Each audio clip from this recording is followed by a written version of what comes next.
তুমি চলে যাও এখান থেকে, আমি তোমার সাথে আর থাকতে পারবো না। আরে আরে দাঁড়াও, তুমি আমাকে বের করে কেন দিচ্ছ? আমি তো রুমের জন্য 50% পে করি। কোনো কথাই না বলে তুমি এখান থেকে চলে যাও। দয়া, তোমার বয়ফ্রেন্ডকে বাসা থেকে কেন বের করে দিয়েছো? আরে ও তো আমাকে অনেক বিরক্ত করে।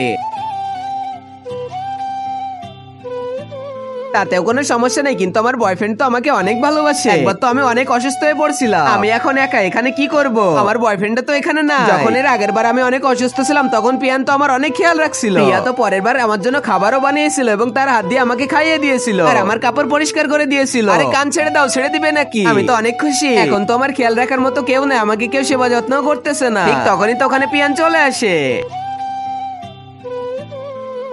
এই দেখো জয়, আমি চলে এসেছি। তোমার তো আর অসুস্থ ফিল হবে না, এখন তোমার পাশে আমি সবসময় থাকবো। সরি পিয়ান, আমি আর তোমার উপরে কখনো এই ছোট ছোট কথায় রাগ করবো না। আমি তোমাকে ছেড়ে কখনো কোথাও যাব না। আরে হ্যাঁ হ্যাঁ জয়, আমি তো তোমাকে অনেক ভালোবাসি, তোমাকে ছেড়েও তো আমি আর কোথাও যাব না। আমি তো তোমার পাশে সবসময়ই আছি। আর আগে মহান আল্লাহকে তুমি ভালোবাসলে লাইক এন্ড সাবস্ক্রাইব করে দাও, আর পার্ট 2 দেখতে চাইলে অবশ্যই কমেন্টে পার্ট 2 লিখো।